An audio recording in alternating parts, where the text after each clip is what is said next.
Forgive me for what I'm about to do. Daniel, what do you mean? No, Pastor. Before I say my vows, this whole church needs to hear the truth.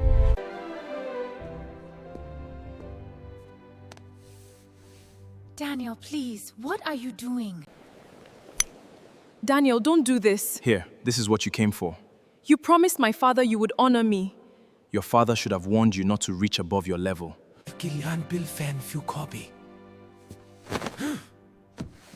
You all knew. We came to save our son. Patricia, you... Sarah! Nobody laugh at her. David, stay out of this! If you came here to prove she was unwanted, you failed! David. And before you leave... Daniel held Sarah's hand in front of the whole church, looked into her eyes, and smiled like a man who was about to say the sweetest vow of his life. For 1 second, Sarah believed she had been wrong to worry. She believed the late phone calls, the cold replies, the way his mother looked at her like she was a stain on their family name. Maybe all of it had just been wedding stress. Because Daniel was here now, standing before her, wearing the gray suit she helped him choose, holding her hand with both of his. The chapel was full. Every pew was packed. White flowers lined the aisle. The choir had already sung until people wiped tears from their eyes. Her mother, Mama Ruth, sat in the front row, clutching a white handkerchief, whispering prayers under her breath. Before we continue, if you are new to my channel, please like this video, comment where you are listening from, subscribe to my channel, and share your thought about the story. Let's continue. Sarah looked beautiful. Not the loud kind of beautiful, the soft kind. The kind that came from years of hoping life would finally be kind to her. Her gown had tiny pearls sewn around the neckline. She had saved for 8 months to buy it. Every time she passed the mirror that morning, she remembered her late father's voice. My daughter, when your day comes, walk like you know you are precious. So she walked. Even when Daniel arrived 15 minutes late. Even when his family entered together without greeting her mother. Even when Madame Patricia, Daniel's mother, refused to smile. Sarah ignored all of it. Love will make you explain away the same warning sign 10 different ways. The officiant lifted his Bible and asked Daniel to repeat his vows. The whole church became quiet. Daniel squeezed Sarah's hand. Her heart softened. Then he leaned closer and whispered, "Forgive me." Sarah's smile trembled. What? Daniel did not answer her. Instead, he turned toward the congregation, and that was when the smile left his face. I need everyone to hear me clearly, he said. A strange murmur moved through the pews. The officiant frowned. Daniel, this is not the time. Daniel raised one hand. No, Pastor. This is exactly the time. Sarah's fingers went cold inside his grip. She tried to pull her hand away, but Daniel held tighter, not lovingly anymore, firmly, like he needed the whole church to see that he had control. I came here today, Daniel said, because I refuse to be painted as the bad man in a story Sarah has been writing for years. Sarah blinked. The words did not make sense at first. What are you doing? She whispered. Daniel looked at her then, and his eyes were dry, too dry. No shame, no fear, only decision. You wanted a wedding so badly, he said into the microphone, that you ignored the truth. I told you I was not happy. I told you my family had concerns. But you kept pushing. A gasp came from the front row. Mama Ruth stood up halfway. That is a lie. Madame Patricia rose slowly from Daniel's side of the family, her gold gill shining under the chapel lights. Let him speak, she said coldly. A man has the right to free himself. Sarah stared at her. Free himself? From what? From the woman who prayed for him. From the woman who paid half his debts quietly so nobody would mock him. From the woman who defended him even when her own mother cried and begged her to open her eyes. Daniel turned back to Sarah and lowered his voice, but the microphone still carried it. I cannot marry a woman my family has to pity. The church erupted. Someone shouted, Jesus! Another woman covered her mouth. Sarah's bouquet shook in her hand. Her face changed in a way no bride's face should ever change at the altar. It was not just heartbreak, it was confusion. Like her spirit had stepped out of her body for one moment and left her standing there alone. Daniel opened her palm, slowly, cruelly. Then he placed the wedding ring inside it. "This is what you wanted, right?" he said. "A ring, not me." Sarah looked down at the small gold circle resting in her hand. That tiny thing suddenly felt heavier than stone. Before she could speak, Daniel's younger sister stood up from the pew. Then his uncle, then his cousins, then almost his entire family. One by one, they rose like soldiers following an order. That was when Sarah understood. This was not sudden, this was planned. The humiliation had a shape, a beginning, a leader, a witness list. Daniel had not come to marry her. He had come to destroy her, where everyone could see. Madame Patricia stepped into the aisle and adjusted her wrapper as if she was leaving a meeting, not a wedding. "My son will not be trapped," she said. Trapped. The word landed so hard, Sarah almost staggered. Mama Ruth tried to move toward her daughter, but Daniel's aunt blocked the aisle and hissed, "Control your child. She has embarrassed enough people already." Sarah heard laughter from the back. Not loud, just a small sound.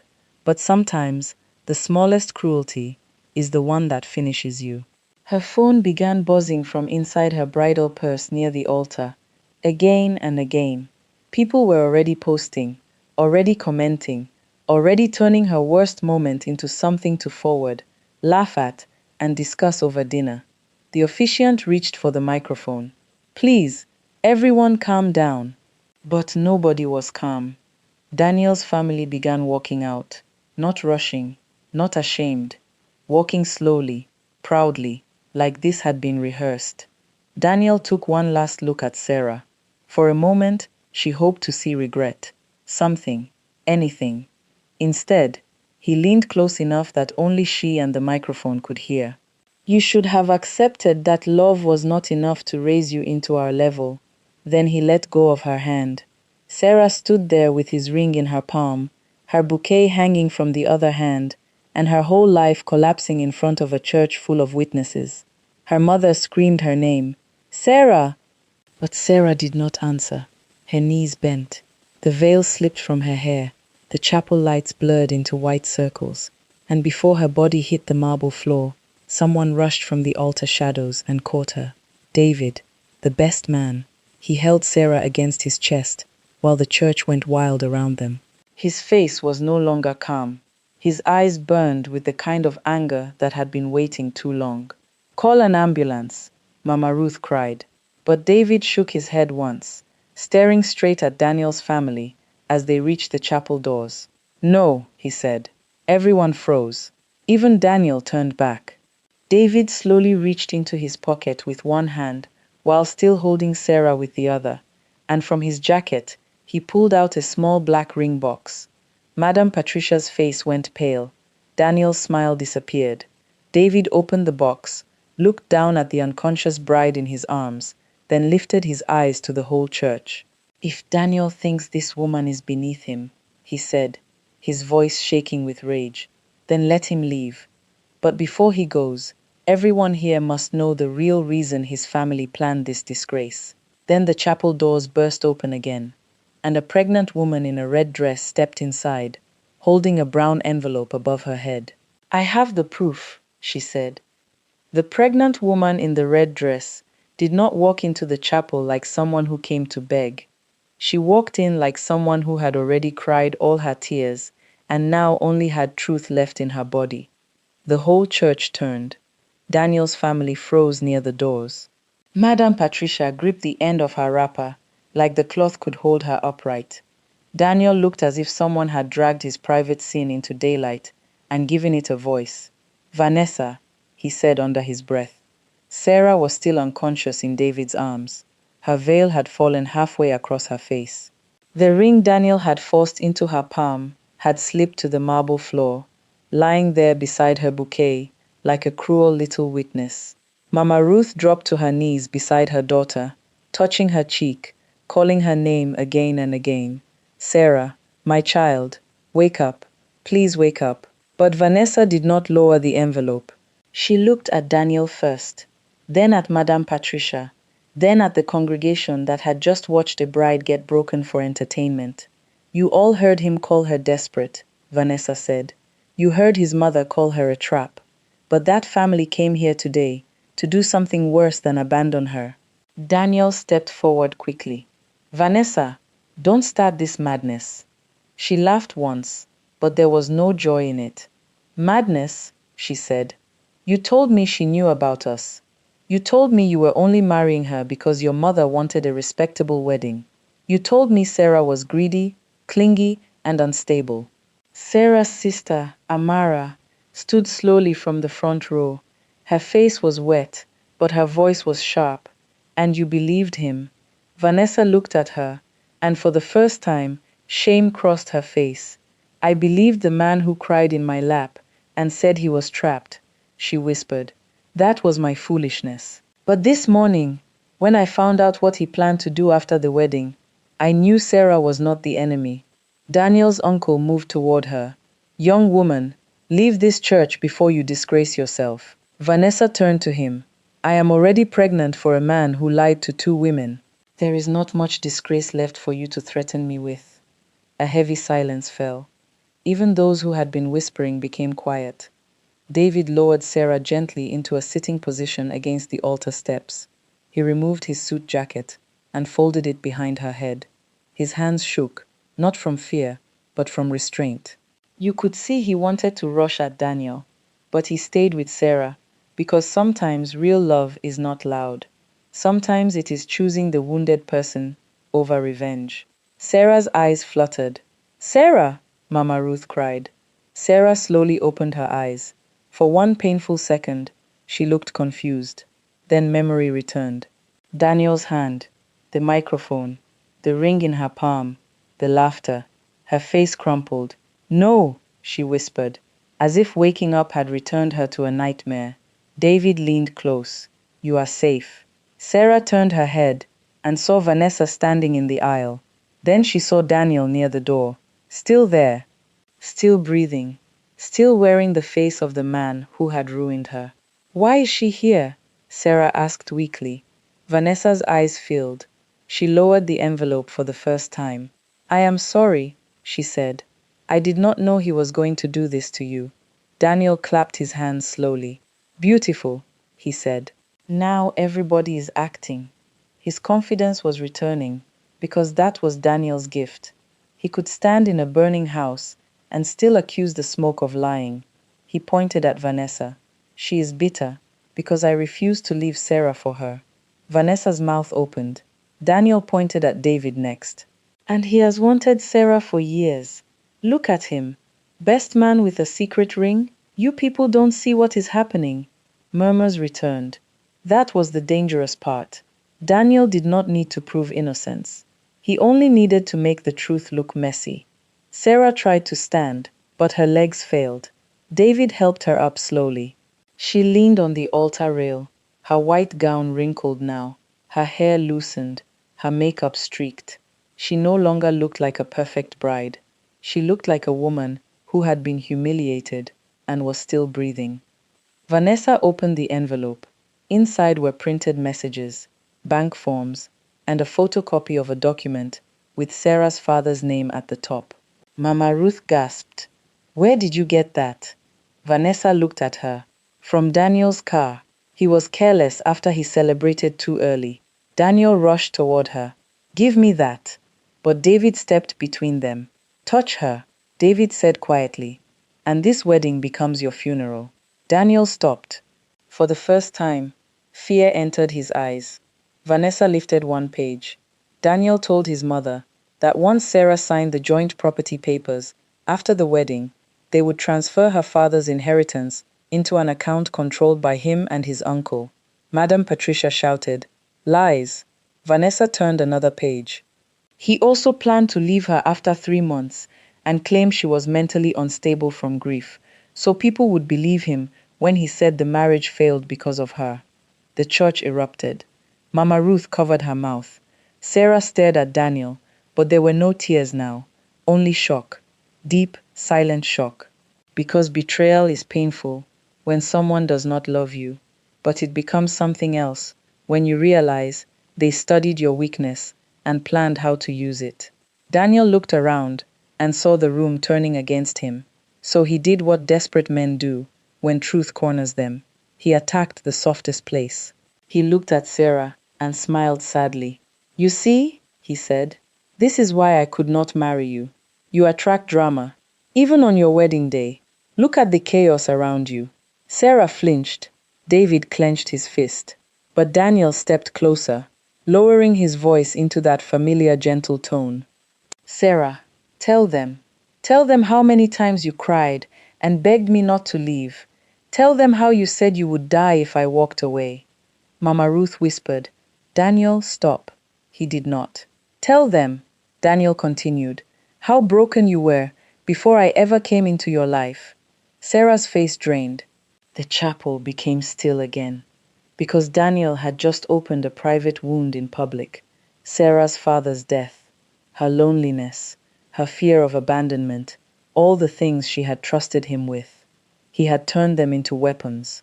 For a moment, she looked like she might collapse again. Then David bent down, picked up Daniel's discarded wedding ring from the floor, and placed it on the altar.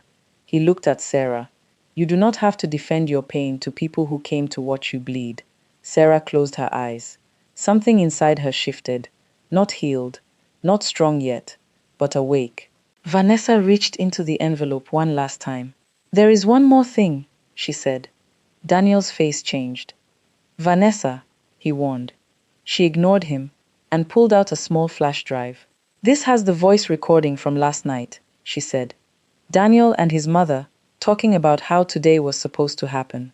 Madame Patricia staggered backward. Daniel lunged. David moved to stop him. But before anyone could reach Vanessa, Daniel's uncle snatched the flash drive from her hand and ran toward the church's side exit. And Sarah, still weak in her torn dignity, whispered the words that made everyone turn. "Lock the doors." Sarah's voice was weak, but it carried through the chapel like thunder. For a second, nobody moved. Maybe because they could not believe the same bride who had fainted minutes ago was now standing in a torn wedding dress, telling grown men what to do. Then Amara shouted, "You heard her! Lock them!" Two ushers ran to the front doors.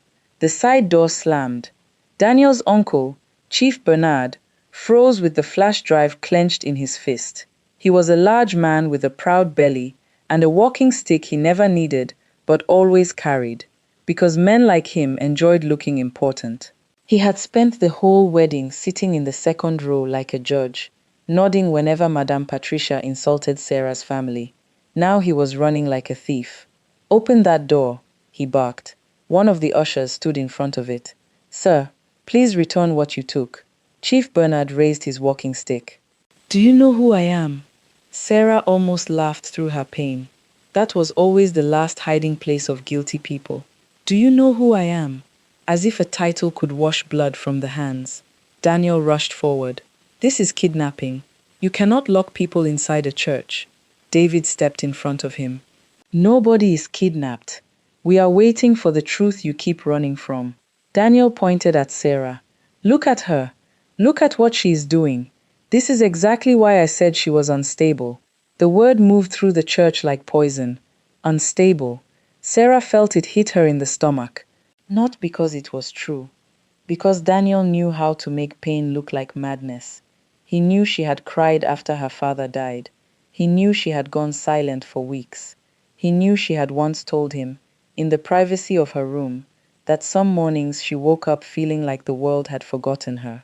And now, he was using her grief to explain away his wickedness. Sarah's fingers curled around the altar rail. Mama Ruth stepped beside her daughter. "My child is not unstable. She is wounded because you wounded her," Madame Patricia scoffed. "A mother will always defend her own disgrace." That was when Mama Ruth turned. Not loudly, not dramatically, just slowly. And the look on her face made even Madame Patricia stop talking. "You plan to ruin my daughter in the house of God," Mama Ruth said. "Do not test what is left of my patience." The chapel went still. Meanwhile, Chief Bernard tried to push past the usher. David moved toward him, but Daniel blocked his path. Always the hero, Daniel spat. You think if you save her today, she will love you tomorrow? David did not answer. That silence made Daniel angrier. Tell them, Daniel shouted, turning to the crowd. Tell them why you came to my wedding, with a ring in your pocket. Tell them you are not innocent.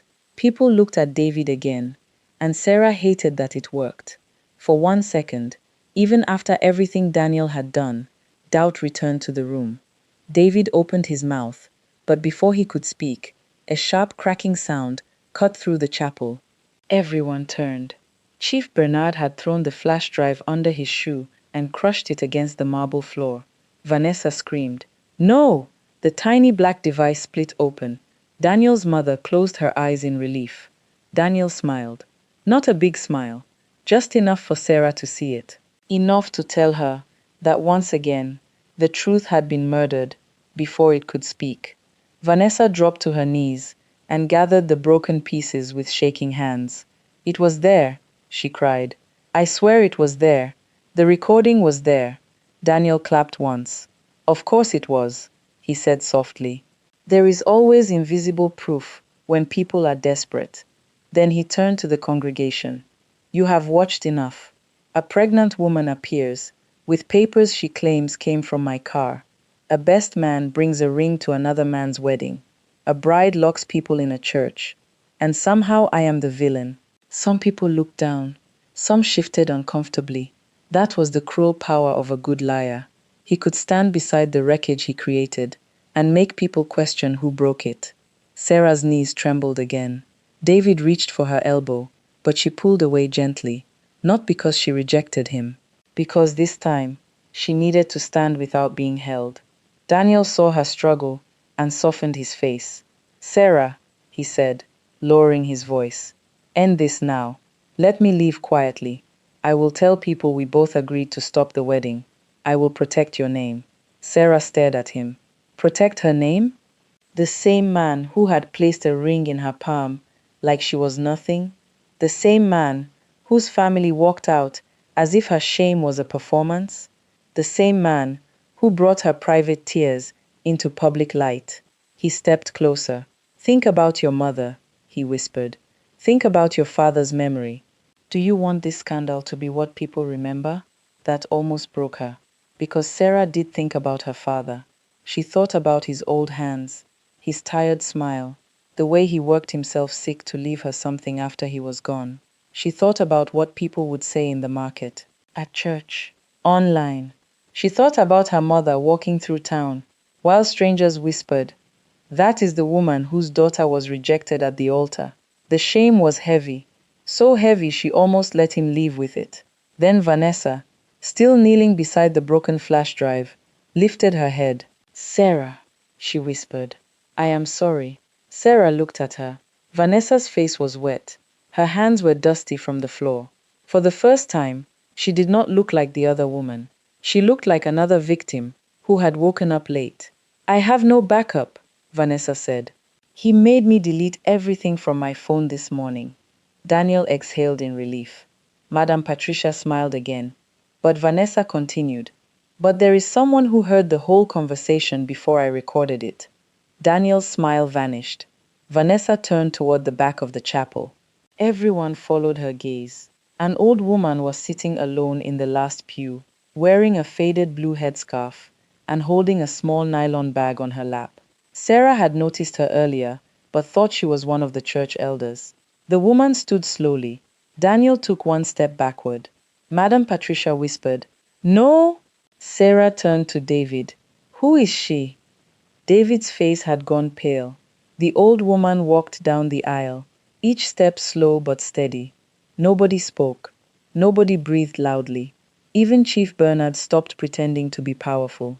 When she reached the front, she looked at Sarah with eyes full of sorrow. My child, she said, your father did not die owing Daniel's family money. Sarah's chest tightened. Mama Ruth grabbed the pew. What did you say? The old woman opened her nylon bag and pulled out an old photograph. In it, Sarah's father stood beside Daniel's father, both men younger, both men smiling in front of a half-built house. Sarah stared at the photo. She had never seen it before. The old woman placed it in Sarah's hand. Daniel's family has hated yours for years, she said. Not because you were beneath them. Her voice cracked. Because everything they have was supposed to belong to your father. The chapel exploded with shock. Daniel shouted, "Shut up!" But the old woman raised her hand. "No, I kept quiet when James died. I kept quiet when they buried the truth. I will not keep quiet while they bury his daughter too." Sarah's body went cold. Her father's name, his death, Daniel's family, the inheritance. All of it was bigger than a failed wedding, bigger than betrayal, bigger than one cruel groom. Sarah looked at Daniel, and for the first time, she saw fear that had nothing to do with love. The old woman reached into her bag again and pulled out a sealed envelope stained with age. "Before your father died," she said, "he gave me this and told me only to bring it out if Patricia's family ever came for you." Sarah's hand shook as she reached for it. But before the envelope touched her fingers, Madame Patricia screamed, rushed forward, and slapped it out of the old woman's hand. The envelope burst open on the floor. A key fell out. Then, a folded letter. And on the outside of the letter, written in Sarah's father's handwriting, were 6 words that made Sarah stop breathing. "Sarah, do not marry Daniel." Sarah stared at the letter on the marble floor. For a moment, nobody moved. Not the pastor, not the ushers, not Daniel, not even Madame Patricia, whose hand was still raised from slapping the envelope away. Sarah felt the whole chapel tilt around her. Her father's handwriting was right there in front of her. The same careful letters he used to write on birthday cards. The same soft curve on the S in her name. The same hand that had once held hers when she was little and afraid of thunder. Only this time, he was warning her from the grave. Mama Ruth bent down first, but Sarah stopped her. "No," Sarah whispered. "Let me." Her legs were still weak. Her dress was stained from where she had fallen. Her hair had loosened from its pins, and the veil she once imagined would make her look like a queen, now dragged behind her, like something wounded. But she bent down anyway, slowly, with the whole church watching. She picked up the letter. Daniel's voice came sharp and nervous. "Sarah, don't open that." And that was how she knew she had to. She unfolded it. The paper trembled in her hands. "My precious daughter Sarah, if this letter reaches you, then the people I feared have come close enough to your life to harm you. I know you love with your whole heart. That is why I am writing this, while my hands can still move." Daniel's family did not become rich by hard work alone. Years ago, his father and my own partner took land documents from me and forged my signature. The house they boast about, the shops they rent out, the land behind the old market, all of it was tied to the inheritance I fought to protect for you. Sarah stopped reading. Her breath broke in her throat. Daniel's mother whispered, "No." The old woman in the blue headscarf lifted her chin. "Read it all, child," Sarah continued. "I made the mistake of trusting people who smiled at my table and counted my money behind my back. When I discovered the truth, they begged me not to expose them. Then threats began. If anything happens to me, do not fight them with anger. Fight them with proof." The key I left opens the old iron box beneath the church office floor. Inside are the original deeds, recordings, and a sworn statement from the lawyer who helped them. I gave the second copy to David because he had the courage to tell me when Daniel first started asking about your inheritance. Do not marry into that family. They do not want your love. They want what they failed to steal completely. Choose dignity, my daughter, even if it costs you the wedding. By the time Sarah finished reading, the church was no longer a wedding chapel. It felt like a courtroom. People who had mocked her minutes ago now sat with their mouths open. Some looked ashamed. Some looked afraid. Some slowly lowered their phones because they realized they had not been recording a foolish bride. They had been recording the fall of a wicked family. Madame Patricia turned toward the congregation, forcing a laugh that sounded broken. Are we now believing letters from dead men? She said. This is nonsense. Anyone can write anything. The old woman pointed at the key on the floor. Then let us open the box. That one sentence destroyed the last color in Madame Patricia's face. Daniel moved fast, too fast. He grabbed the key from the floor and ran toward the side door. The chapel exploded. Stop him!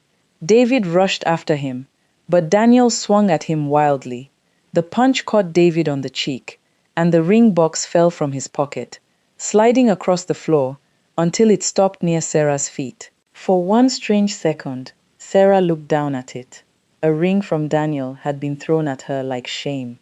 A ring from David had fallen before her like protection.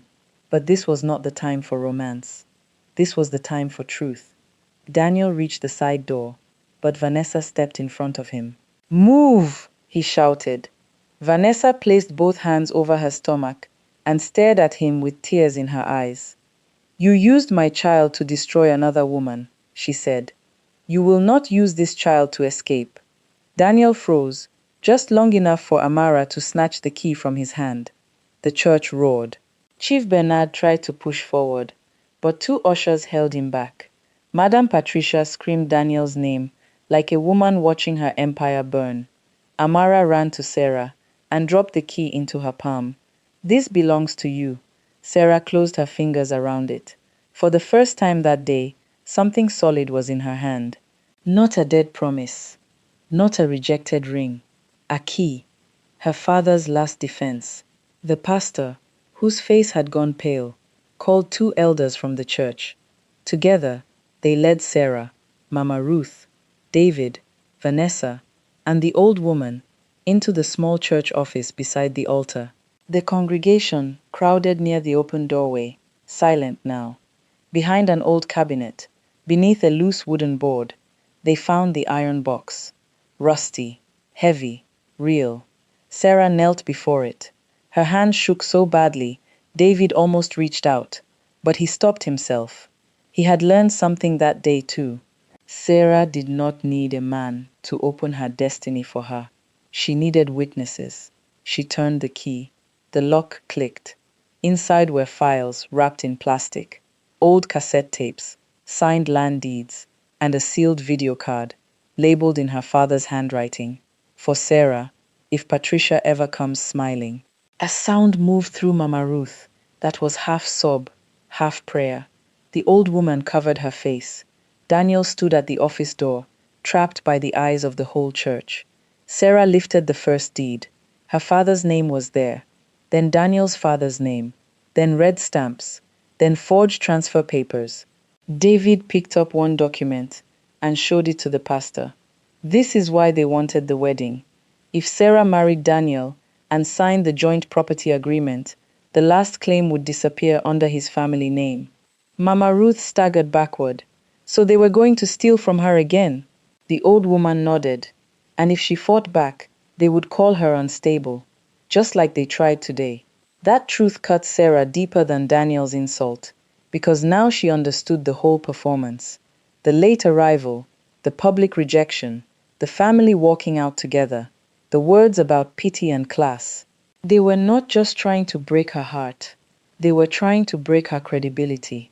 If Sarah cried, she was unstable.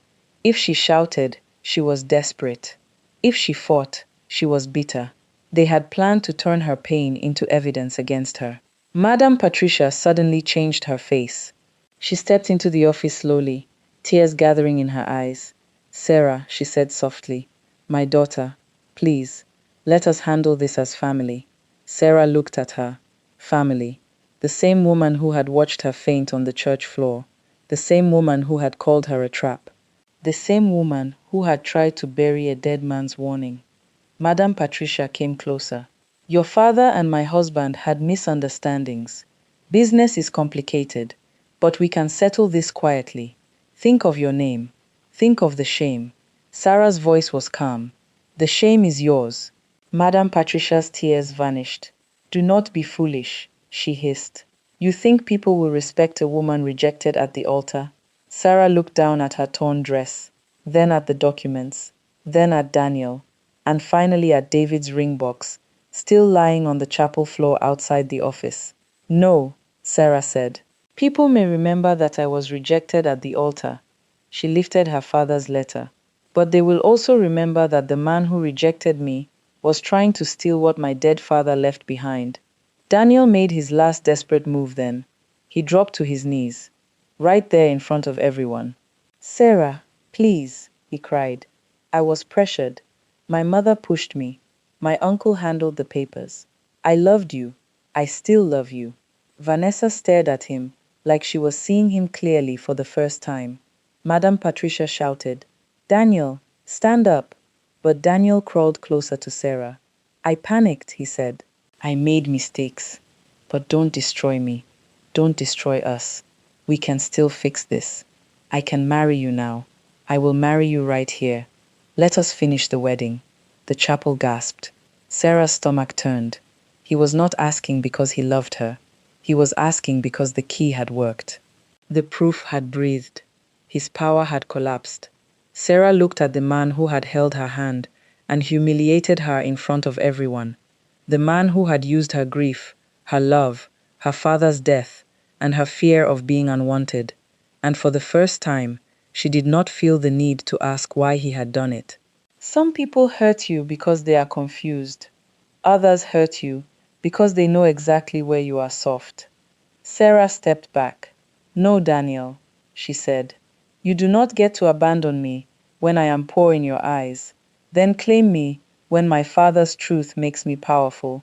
Daniel began to cry harder, but the tears no longer moved her. She turned to Vanessa. I hope you protect your child from becoming like him. Vanessa nodded, crying quietly.